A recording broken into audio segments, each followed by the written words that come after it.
Coming up on Wrestling Life. Somebody had got something wrong, and the person taking the session slapped him in the face, and called him I won't say it. He called him a bad word, let's say. And you know what I mean? That can really be bad for someone's confidence. And we want to flip on its head and do it a completely different way. And I don't know how it became so accepted in pro wrestling.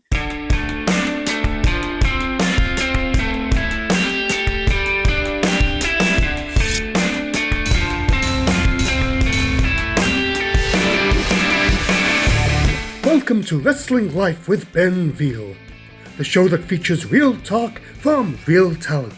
Hello and welcome to Wrestling Life with Ben Veal. This show is all about telling the real stories behind those that have positively shaped wrestling's past, present and future. And we need you to grow. So please do subscribe and follow our socials. Very simply, you can find us at Wrestling Life Online. Joining me today, I'm so pleased to welcome a true veteran of the British wrestling scene. Ahead of his retirement at the end of 2023, it is my pleasure to introduce the Prince of Mumbai and the head coach of Quality Wrestling Academy, Rishi Ghosh. Rishi, welcome to the show. How are you, sir? I'm very well, thank you, Ben. Thank you so much for having me on. You're so welcome. So look, I feel honoured that you're joining me as part of this Rishi retirement tour.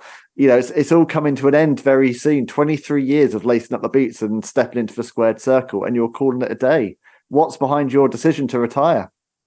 A few factors, actually. Yes, obviously, as you said, I've been doing it for 23 years, and that feels like a good stretch of time. Yeah, it's a good innings. Yeah, it's a good innings, and a lot of people are asking me, kind of why, because I think when people retire, there's lots of different reasons. Sometimes people are bitter. Sometimes they're really kind of, their body's really banged up. Sometimes they don't love it anymore. But none of those are true for me. No, I feel like I could probably wrestle on shows for another 5 years. I feel like my matches are good form. I'm still doing lots of main event matches, which is lovely, and it's nice being given the favour to do it. But as you know, I do run the Quality Wrestling Academy full time now. It is at the moment 8 group sessions a week, about 4 private coach sessions a week. And it's my main source of living now. So it almost feels like, to me, in order to prolong what I'm doing at the Quality Wrestling Academy, I need to something has to give. I need to take a step back from something, and I love doing the wrestling. It's amazing wrestling on shows. However, it's very, very time consuming. And I want to focus more. It's been nearly 5 years at the academy now, and I know there's scope to build it such more. So I want to keep building and keep evolving it, and seeing the talent pool we've got here. It feels like a good contribution to it, and it's kind of like I'm the old guard. It's time to let the new guard take over, because there's so much talent, and want to make sure we bring them through the right way, and maybe have a bit of time to myself at the weekends as well. For novelty. That's it. Yeah, as you know, it's just so. This weekend was absolute chaos. I was in the academy from early in the morning till 4:30 p.m. Literally continuous sessions, no break whatsoever. Then I, straight from the academy, got my car, went straight to Bristol, did my last show for the amazing Wrestling Society, run by Nadia Sapphire, and they gave me a lovely send-off. So straight to Bristol. So that was a 2.5 hour drive. Got back very late, and then I was up really early yesterday because we had our Quality Wrestling Academy Halloween showcase. So again, I was up really early. Do you know what I mean? I had to be out before 9, and then I didn't get back till I think it was something like 10:30 at night. So really long days, and something just has to give. Yeah, no, it's a lot, isn't it? I know you've been like really kind of pushing this Rishi Ghosh retirement tour and having great fun along the way, it seems. Tell me about some of the promotions you've worked for over recent months and the opponents you've either faced or partners you've been with in the ring over the last few months of your retirement. Yes, I'm really lucky to work for the promotions I do. I think after lockdown and all the the speaking out business, I wanted to just make sure I was working promotions I really trusted and did the right things, and also believed in me and really wanted to have me on their shows.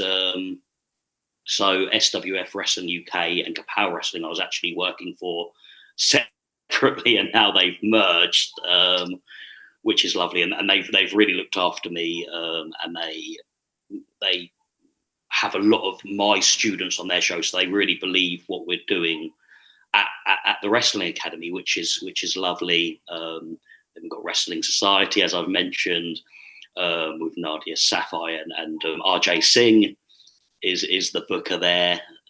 So he does a lot of the background work, and again, it's two people have a lot of faith in me and have really looked after me. And when you've got people who kind of look after you in the wrestling, you want to kind of really do a good job and really give back to them something special. Sure. And then there's Premier Promotions, John Fremantle, a really old school promotion. He still wrestles in British Rounds, which is amazing, and I love doing something different. Obviously, he used to host people like the British Bulldog, like Stephen Regal, William Regal, Giant Haystacks. So it's amazing being part of that again. That's incredible to be part of that legacy and that heritage, isn't it? It's just amazing. So and being like refereed by people like Steve Gray, who's an absolute British wrestling legend, and I admire his work so much, and getting the opportunity. I did actually wrestle him in his later days as well at Premier Promotions. Wow. And then getting the opportunity to get refereed by him and getting to it's amazing getting being able to pick his brains after the match, but also during the match. You're working a whole days there, giving you little tips, and it's amazing. And then of course Future Pro Wrestling, you run by Steve Evans and his amazing team. Matt Burden, I think you had on your show. Matt Burden and Lee Elmer as well. Yeah, good friends of the show. Just great people, a real vision for what they're doing. So I've got my last show with them soon as well. Just a loser leaves FPW match, I believe. Loser leaves FPW match. Well, I can't even predict what way that's going to go. No spoilers, won't give it away, but we'll see what happens on Wrestling Man. So that will be fantastic. Yeah, maybe I will beat him, make him leave, and then I'll just retire anyway. Yes, like a true heel. It's just so lucky. There's probably a few I haven't mentioned. There's a great local one called Knockout Wrestling Entertainment down here, run by a wrestler called Matt McGee. But there's just so I've kind of cut back on who I work for, but there's even when you're cutting back, there's still so many. I mean, that's what's great about a British wrestling scene, isn't it? There's so much variety, there's so much choice available, and that's what I'm excited about doing this show, is just showcasing all these wonderful promotions and the independent talent who's creating memories at the weekends, as you say. Was there anyone when you kind of set about and decided 2023 was going to be the year? Was there anyone that you were determined, I want to have one more match with them, I want to partner up with them once more? Any bucket list stuff this year? Yeah, there was bucket list stuff, and Chris Kay and Will Armstrong from Kapow SWF, they actually asked me who is on your bucket list. to be honest, I've pretty much wrestled most people. That they put me on with Simon Miller, who I'm sure is going to be a big star. Yeah. I'd wrestled him before the tag match, but it was nice having a singles match with him. But mainly it was the students from my academy who I really wanted to wrestle. It's great coaching people, and do you know what I mean? Obviously, you can really tailor things and get them, get their wrestling as good as you can. But when you're feeling how they're wrestling as well, you can really give that feedback. You can feel how they're doing things, their timing, their positioning, everything like that. So I've wrestled a lot of my students this year. I had a few, but I tried not to make the bucket list too big. Yeah. Because do you know what I mean? We've got 60, 70 regular students here now. That's amazing. Yeah, no, thank you. So I had to kind of limit it to the people I really, who really train hard down here and are really taking that next step and who'd really kind of benefit from getting a bit of feedback from me. And I know, they've really given me their time at the academy. So I wanted to do this for them as well and have that match. And I've got to have a really good few matches. So thank you. And Chris, by the time this episode drops, you'll have faced Scotty Too Hotty as well. Indeed. Hopefully have avoided the perilous danger of the worm. Well, we shall see. I think if I manage to avoid it, the crowd will be very disappointed. I will. But the Prince of Mumbai will be very happy he avoided it. So we'll see how it's going. But again, what a lovely thing for them to do for me in my retirement year, and the other promotion, like Wrestling Society. My match with RJ Singh on Saturday, again, a loser leaves town type match, and Nadia actually refereed it, so it was really nice for me to get to wrestle RJ, who I've known my whole career. And RJ will be coming on this show as well soon. What a man! Speaking with him, it's just you don't get wrestlers like him anymore. He's just. The creativity in his thinking and his vision for it. Do you know what I mean? What I try to tell my students so often is, don't worry about all the moves. It doesn't have to be that spectacular. What's more important is the creativity in your mind and how you're doing it, and the storytelling and where the crowd are reacting and taking them along for the journey.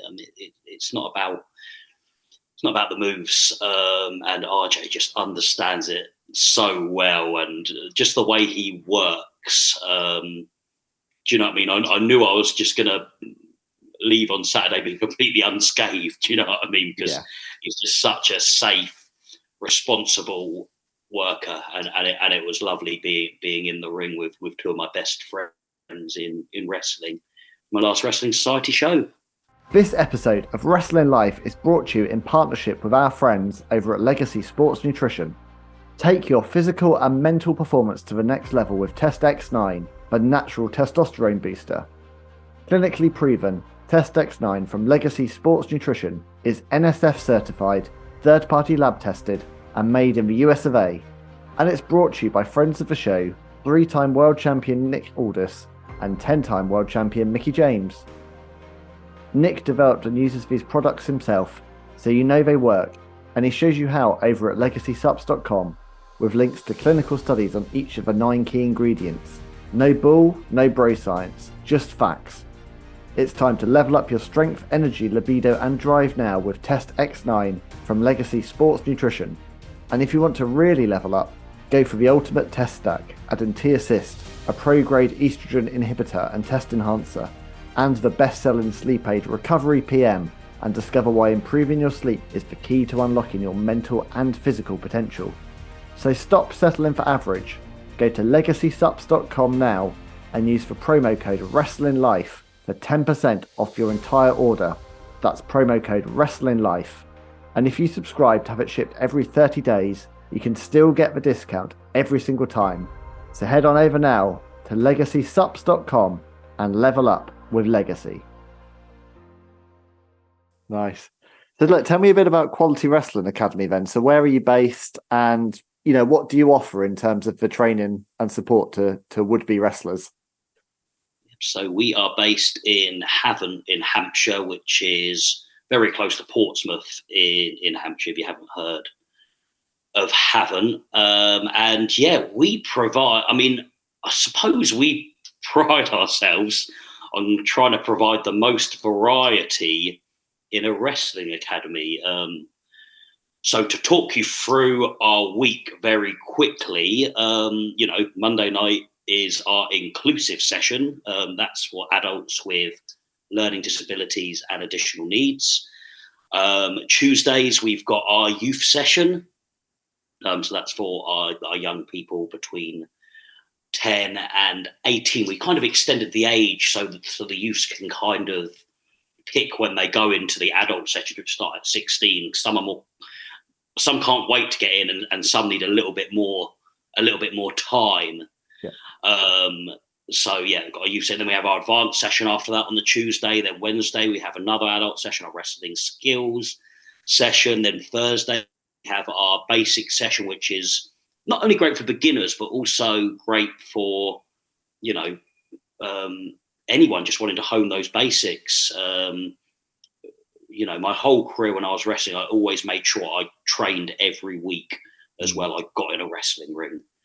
And a lot of the time I was doing the basics, because you can get the basics right. It's more important than anything. Then after that session week on the Thursday night, we have our Wrestle Fit session, which is our wrestling fitness session. Again, a very important part of wrestling is your ring cardio. And many of our champions down at Quality Wrestling, they always train at that session because they know the importance of being in shape. And if you don't have the stamina for it, you can't kind of deliver what you want to in the ring. And you do so much in wrestling, you go through so much to perform and create something special. And I've heard so many times wrestlers just not having it in the tank at the end of the match to do what they want to do. So that's really important to us. I think that's sorry to jump in there, but I think that's one of the really overlooked things about professional wrestling because of its predetermined nature and some of the kind of unfair stick that it receives at a mainstream level. I think it's really overlooked actually how incredibly athletic you have to be to do this. It doesn't, unlike lots of other sports, it doesn't actually have any downtime. There is no, we're kind of done really, aren't we? Of those days where you'd have the 5-minute bear hug of a 3-minute kind of headlock. But it is pace. I get your point about slowing it down and letting the crowd absorb the moment, and it doesn't have to be move. But you're often talking basically 15-20 minutes straight of movement, if not more, aren't you? Which requires huge cardiovascular conditioning. Yeah, absolutely. You've hit the nail on the head there, Ben. It is completely different nowadays to how it was when I started. You could get away with a real simple, I call them ABC matches, and you could get away with it. And a lot of people who we trained with, they wanted to keep going, but they just didn't adjust their style, and they couldn't keep getting booked because they just didn't move the times. And at the academy, we really make sure people are doing one, do you know what I mean, what the promoters and audience want, but also what is current, because it's so competitive out on the circuit. Do you know what I mean? If you don't put on a good performance, you can really lose your spot.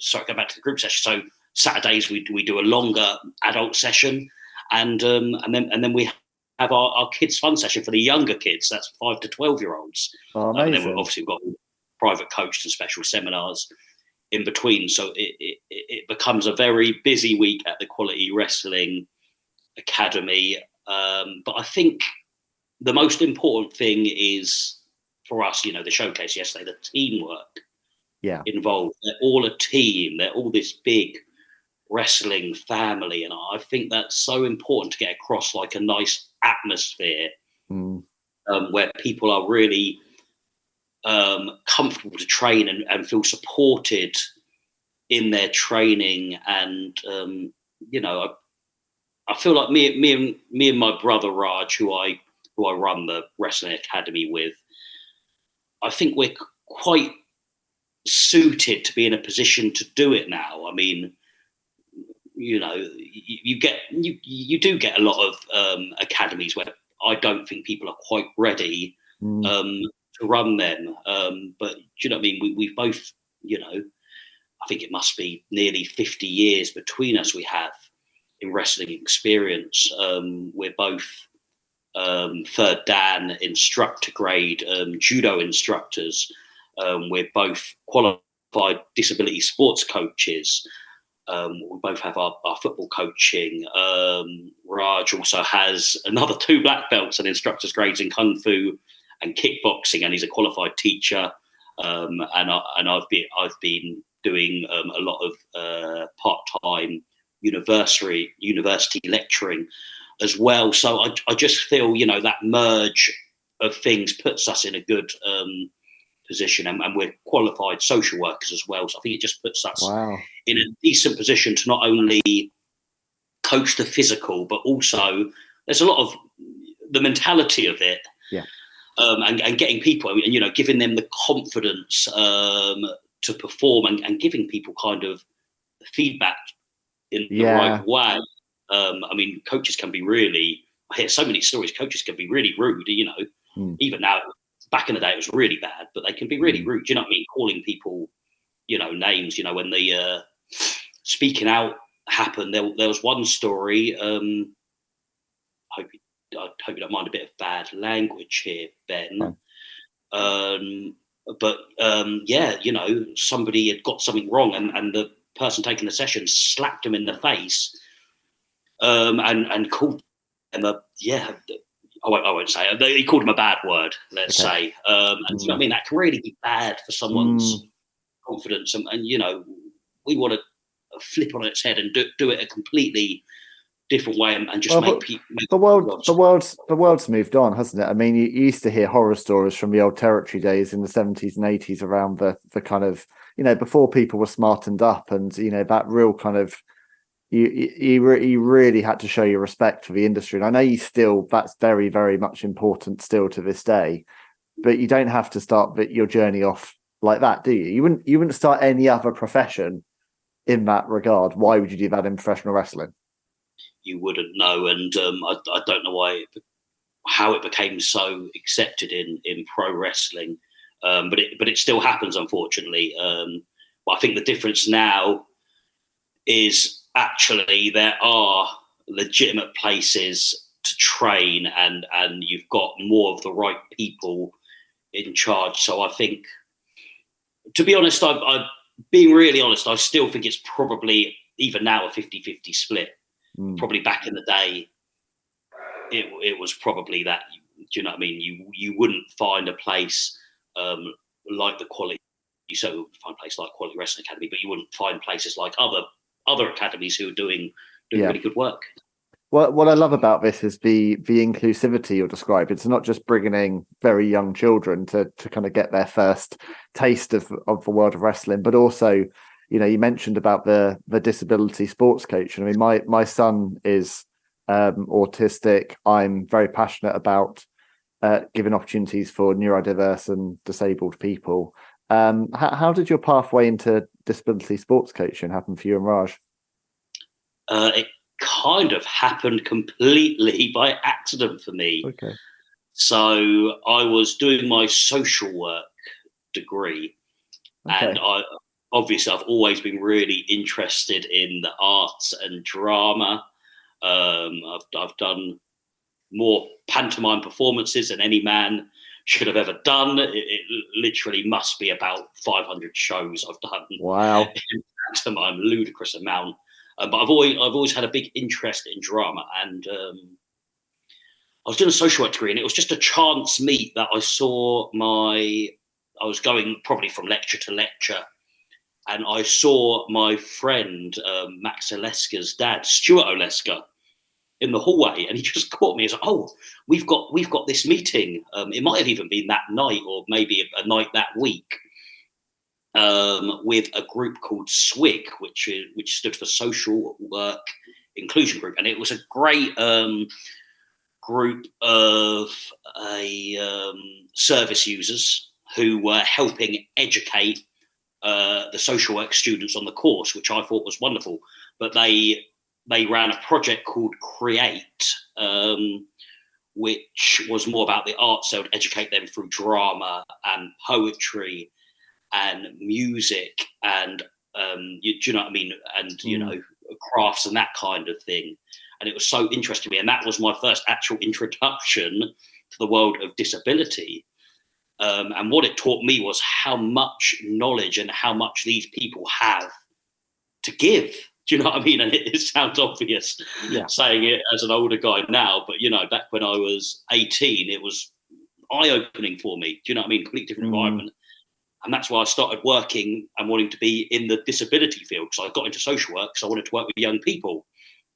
So actually completely, this chance meeting I had with Stuart Olesker completely changed my path and got me into disability. And I kept working with this group, and I just kept showing up to the meetings. And I think I built a bit of a rapport with everyone there. And in my third year, they asked me to do their placement with them, which they picked one student from each year to do. So that was an honour. So I did that, another great experience. And the university actually employed me straight out of graduating to keep developing that group, which was amazing. And again, just by chance, I was working lots of different disability jobs, mainly in regards to leisure. So doing, you know, sports sessions with adults with mental health.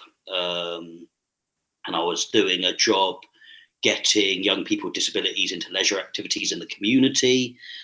And a funding pot came up because my boss knew I saw a gap. I saw a gap, basically. I saw around this area, I saw a lot of opportunities, actually, young people with disabilities, a lot of provision going on, which is wonderful. But you got to the kind of young adults, and they didn't really have anything to do.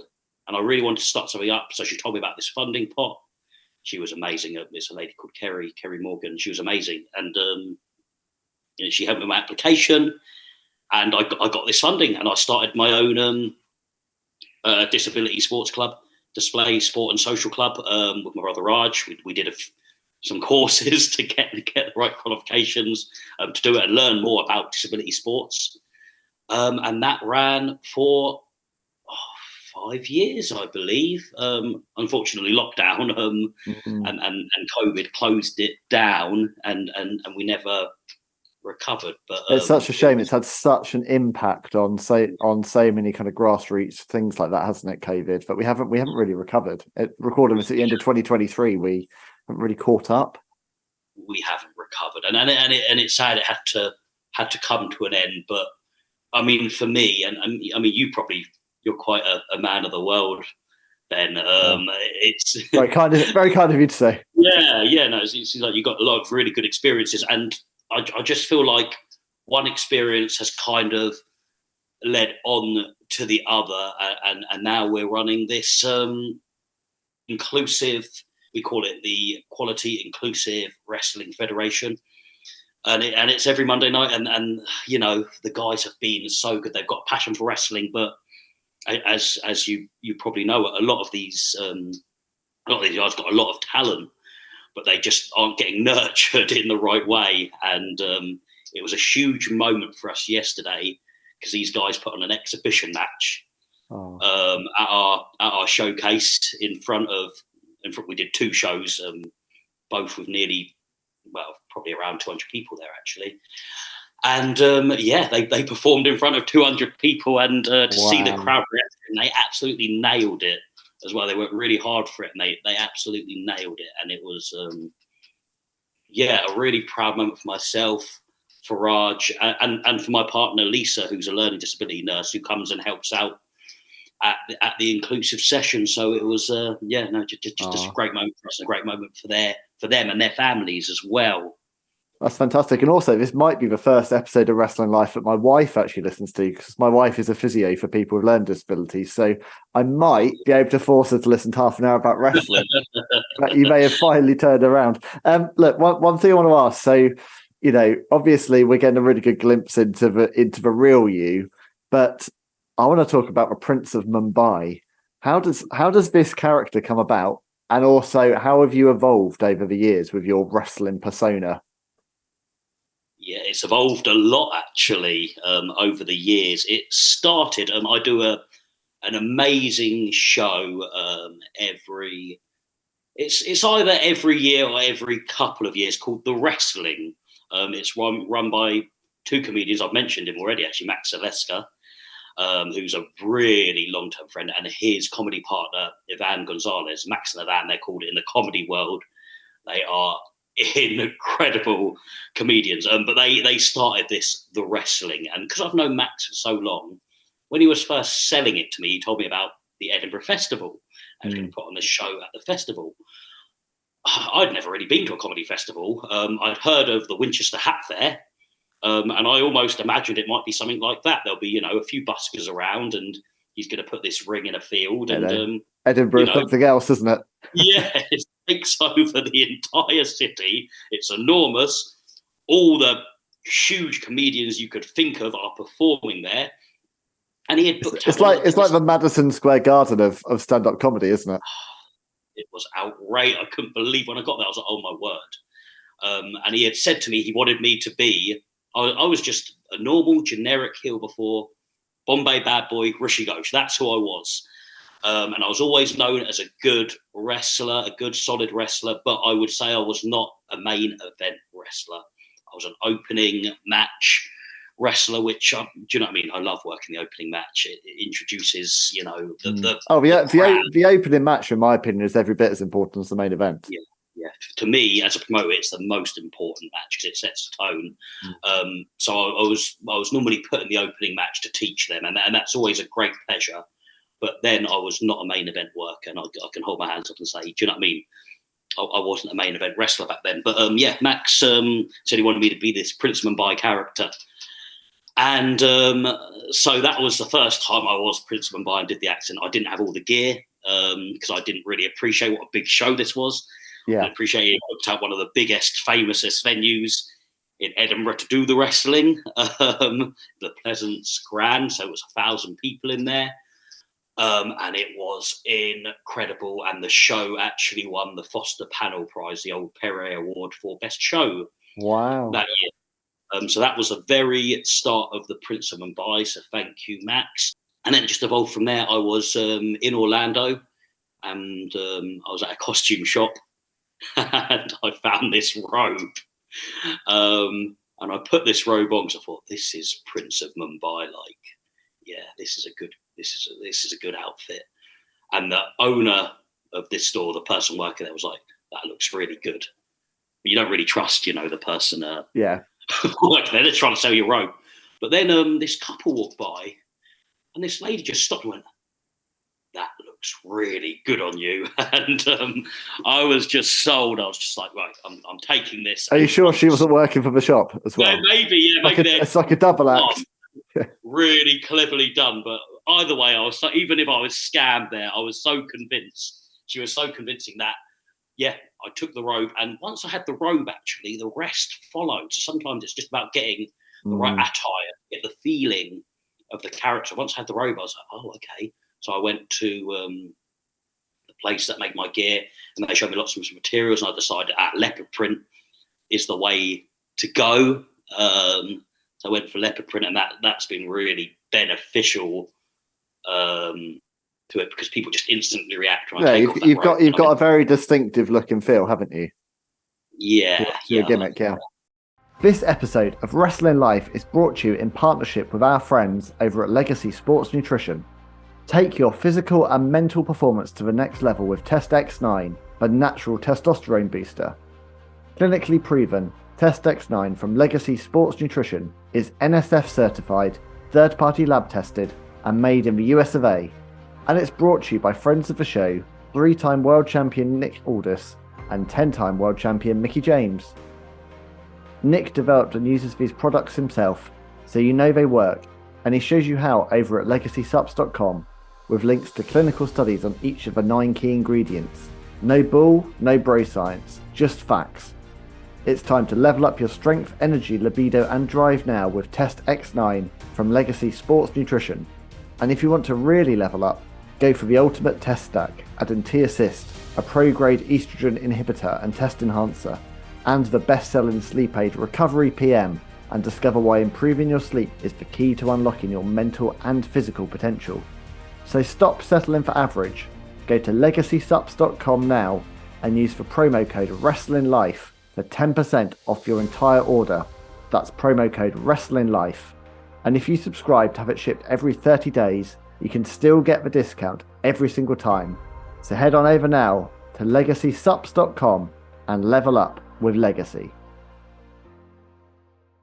So, yeah, and it all kind of followed from there. So I think, I was going to give advice to younger wrestlers or wrestlers who want to mix it up or progress things.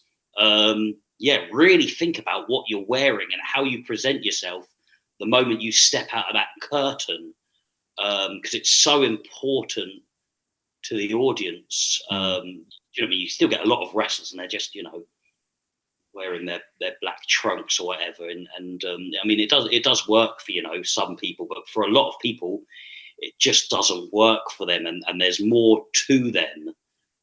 Do you have a pre-match ritual, like to slip into character? Do you let go of the real you and move into Prince of Mumbai for a period of time? Once that robe is on, I'm kind of the Prince of Mumbai. Do you know what I mean? Once that the robe is the very last thing I put on. I get all my gear on that I'm going to wrestle in, and the robe is always the last thing I put on. Yeah. I suppose I've always known that, but oddly saying that to you has made that click a bit more. Yeah. It's always the last thing that goes on, and then I, do you know what I mean? I don't really say too much more to my opponent after that point, because it's almost like that robe. I become the prince, and normal Rishi Ghosh has gone, and he's this dastardly heel. But it's just kept evolving organically. You find something that works. Do you know what I mean? I announced myself as a man with a hard man haircut. That just kind of happened. I got one of those. By chance. He's got a hard man haircut. Use the hashtag as well. That's it. I've got about 4 hard man haircut t-shirts left. So if anybody wants to buy one, get in touch as well. There you go. But it's just evolved and evolved and evolved to a point that it just feels so comfortable now. When I was first doing it, there's a real feel out stage of, do you know what I mean? What is this? What does the voice sound like? How does he react to different things? What moves he does? But it just, the last few years, it's just felt at a really kind of polished point, which is a really nice place to be. And it became the point, the last few years where it was odd if I was packing my bag and I didn't have a championship with me. Because, do you know what I mean? More often than not, I was defending a championship, you know, which is you're like the indie belt collector before Matt Cardona made that a thing, aren't you? Packing them in. Yeah. I remember when I started winning them, I was keeping my bag, and then my bag, so I didn't want to forget any of them. My bag started just getting so heavy that I had to start taking them out and packing what I need. But, just a nice, even at the level I wrestle at, it's just nice for people you respect to do really good shows to have that faith in you to, be their champion and carry off those championship matches. So do you feel like you're kind of winding down now after 20 plus years in the ring? Do you feel like you've accomplished everything that you set out to do, going back to the year 2000 when you first joined the industry? No. when I first joined, I wanted to be in the WWE. That's what I wanted to do, like all young people. So I didn't achieve what I set out to do, I wanted to, when I started, I wanted to be in the WWE. I wanted to make, I suppose I make a full-time living for the wrestling now, but I wanted to make a full-time living working for the WWE. That's what I wanted to do. But as you know, as you get older, you get wiser, and you learn kind of how you want to enjoy life, I suppose. Well, you have family, don't you? Real life kicks in. The reality of living stateside and giving your life fully to wrestling travel is very different to, the WWE dream. I get it, obviously, but there's also the reality of making a life for yourself in the UK, isn't there? That's it. And it's such a tough life. I mean, I've done loads. I mean, we touched on the acting earlier, but I've done so many theatre tours. I've done so many kind of 3-month theatre tours where I have to completely relocate, and I'm on the road 6 days a week, sometimes doing 2 shows a day. And it's really, really hard grind. And I really take my hat off to those people doing the WWE circuit, because it's really, really difficult. Do you know what I mean? Obviously, I've got to meet a lot of them, and I've been lucky enough to wrestle a lot of them. And it's really, really hard grind. It's not something I would have. I mean, I would have enjoyed elements, but I don't think I would have enjoyed living life in that way, because it's a dream in the mind. It's a dream in what you see, but the reality of living on that schedule is very, very difficult. And as I say, I really take my hat for the guys, because they work so hard. So no, I didn't achieve what I set out to do when I first entered the academy and learned. But then look at what you are doing, and I would say that you are adding much more value to the industry and to the future of the industry through what you're doing, Rishi, than if you had made it to the big dance, as it were. Yeah, thank you, Ben. And I think as you grow up as well, I haven't grown up. I don't know about you, but I've just got older. No, I haven't. No, I'm still a big I'm almost kid. 40 and I'm talking wrestling, It's just... Likewise. I'm still a big kid who's just running a wrestling academy. It's a completely different life. But I think as you grow up, you don't want to... I think when you're younger, and this isn't a knock on young people at all, but your mentality is a bit more selfish. Do you know what I mean? You want to live that bit more of a self-existent. Do you know what I mean? I want to be a wrestler, and I want to be on TV and that kind of thing. And actually, the real missing part of my life was helping people. Do you know what I mean? And I think I needed that for me. Do you know what I mean? I needed to help people to feel fulfilled in life, and doing what I'm doing, it's very fulfilling, and I personally, I need that. I need to feel like I'm helping people in their journeys in life. And you said it. It's a much better full-time wrestling existence than I ever could have hoped for. But it's certainly not the full-time wrestling existence that I set out to do, but it's just organically happened. That's the journey of life, isn't it? That's the journey of life. The kind of students that come into the Quality Wrestling Academy now, I mean, it's very different the world today than it was when you entered the industry, where it really was WWF and WCW. There was the big organizations, and there wasn't that much of a really kind of strong British scene at that time. But we're 20 years on, we've very much witnessed the resurgence of indie wrestling in the UK, and there's so many more opportunities, but also there's so many more British talents have taken over New Japan, taken over AEW, taken over WWE. Like it's not anymore like the token Brit where it was. I was talking to Shah Samuels recently on the show, and he was saying about how he couldn't see where he could fit in WWE because they already had the Irishman in Fit Finlay or Sheamus, and they already had, the Scot and Drew McIntyre and stuff. But it feels like we're starting to move away from this obsession with, that's the Australian, that's the Brit, that's the Indian, etc.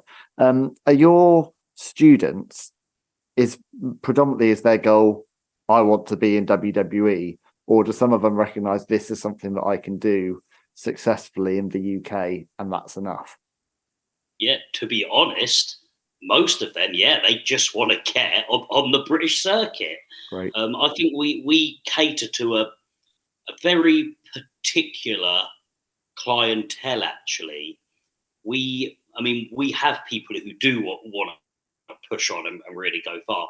But to be honest, most of the people who come here, they've got their occupations and they do very, very well in it. Do you know what I mean? We've got nurses, we've got firefighters. Do you know what I mean? We've got a whole mixed bag of people who do absolutely incredible things in life. And do you know what I mean? We've got military people, and they love what they do, and this is their escapism. They've got their occupation. They love what they do, but they want that extra hobby. They want that occupation, and I suppose it's getting over to them that the British circuit is great, and you can go work out there, and you can have your fulfillment in it. But just because you're not going to WWE, it doesn't mean that you shouldn't have really good pride in your work and what you do. Because we want to present something special, and we want to be as good as we can be. And do you know what I mean? The wrestlers we've got, some the top tier guys are out on the circuit who are from that is the here's the special digital clock I mentioned at the Quality Wrestling Academy. So every hour it goes off. It gives you a nice tune. It's quite nice actually, because a lot of the time, like especially you, sometimes the adults, they like to have a little funny dance to this tune whilst it is going. That one only lasted 27 seconds, so that's quite good. Sometimes they go on for like 50 seconds or over a minute, so that's good. But going back to it, some of the students here are working twice or three times more than a lot of the established independent workers on the circuit. And that's a sign that, do you know what I mean? The British scene is a lot. That's just locally. Do you know what I mean? The British scene is live, and these aren't small crowds. They're working in front of. Do you know what I mean? These are crowds of 200, 300, 400 people, and that's a really good sign that the scene is doing well, and also a nice sign for us that we're bringing people through that promoters really want on their shows, and they're giving them repeat bookings because absolutely, as I said earlier, this is competitive. Do you know what I mean? If you don't have a good match one weekend, you might not be back at that promotion, or you might not be back for some time. You've really got to give a really good account of yourself. And I say it to my guys all the time. It doesn't matter if there's, say, 50 people in there. You go out there and you give a good account. You entertain those people who have given their good money to watch the show and be there. And the promoter who's had faith in you. And also, you never know who's watching. No. I didn't get to work for them as much as I could. I just kind of got on the end of the Riptide shows, which were amazing promotion in Brighton. But yeah, great guy. Tom was just at one of the smaller shows I was at. And do you know what I mean? There were not a lot of people there, like maybe 30. Yes. This was a few years ago. Do you know what I mean? Maybe we wasn't doing so well. But yeah, as I always say, I was on with one of my students actually, so I wanted to make sure they had a good match. I want to entertain the audience. I want to make sure the promoters know that I'm going to just give it everything I've got. And got a message from Tom the next day just saying, "Oh, can you do this date for me?" Do you know what I mean? I didn't know it was going to be. Until I got out. Do you encourage all your students to, because we're living in a very different time now, aren't we? Where actually, to a degree, you can be your own marketer and your publicist, and you didn't have all of this when you started out. The fact that you can have an Instagram, you can have your own YouTube, you can be self-made. Do you encourage your students to, really kind of push their gimmick online and build an audience and fan base that way? Yeah, absolutely. It's such an important part of what we do now. It wasn't about when I started, but it's an amazing tool. It's a useful tool. I think I do it okay. People seem to know me. Do you know what I mean? Way before they've, do you know what I mean? Way before they've met me in person. And it's using that tool to publicise, what you're doing, and promotions. They want you to publicise. They've made graphics or post or whatever. They want you to promote that. Yeah, get it online. You want to get people to the show. They want you. They want you to build your own. We want our guys to build their own fan base because, when we do our showcases, we want their fan bases to be coming along to the shows. So, we encourage it a lot. Yeah. And if they're not doing it enough, we encourage it a little bit more because we have to stress, how important it is. And that's about us moving with the times as well and not setting our guys up to fail. It's like telling them, this social media part, this is important. And it's always difficult doing these double showcases, because it's a long day, and you want to fill up. But both the shows yesterday were sold out, and I'm very grateful for the guys for pushing it so on social media, but also, do you know what I mean? Just telling people. Yeah, do you know what I mean? It's a team effort, isn't it? Yeah, absolutely.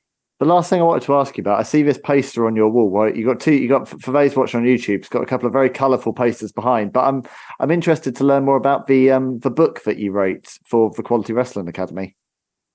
Yeah, so this is our this way. This is our manual. We called it Pro Wrestling Manual Volume 1, and we wrote it during lockdown. So it's really difficult for people starting in the industry.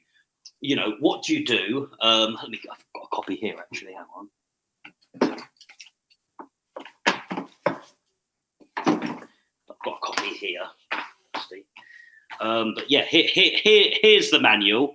And as you can see, it's, a book for wrestlers in training, and those wishing to pursue a career in pro wrestling. And it's called Becoming a Pro Wrestler. And it's, where to start, how to start, look and image, match preparation, wrestling etiquettes, insider wrestling terms, which is so important, as you know, because how are you meant to know, and promoting yourself as a wrestler, which we just touched on.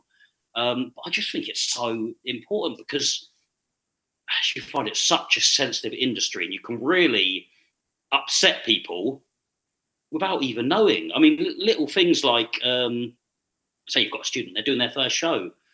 What if you forget to tell them to, go around and introduce yourself and shake everyone's hands and, introduce yourself to the promoter and, ask them, what they'd like from the match and, what your time is, because you don't want to go over time. You go over time, you're not coming back a lot of the time.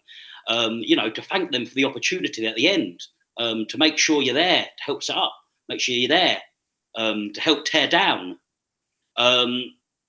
Just so many things when you're starting out, and that is the they're just minor things which people might not know. But it's so easy to upset people in wrestling, and then suddenly, do you know what I mean? You've gone to this promotion, you've done it, you feel like you've done a good job, and you never hear from them again. Yeah, and you don't know why. But this gives a real opening insight, and I think that's awesome. So the book's out now. QualityWrestling.BigCartel.com. Yes, please. Yeah. Well read. Yeah. So yeah, you can get your copy there, and thanks to everyone who's purchased them. We sold out the first batch, then we sold out the second batch, so we've just got our third batch in. So we've got them back in stock. But yeah, no, we've had really wonderful feedback, not just from the people who've read it and said they found it so helpful, but also just kind of wrestlers in the industry. Like, do you know what I mean? Like respected veteran wrestlers saying, do you know what I mean? I didn't know what to think of this, but do you know what I mean? That's really to the point, and young wrestlers should know this because with it getting bigger, it's great.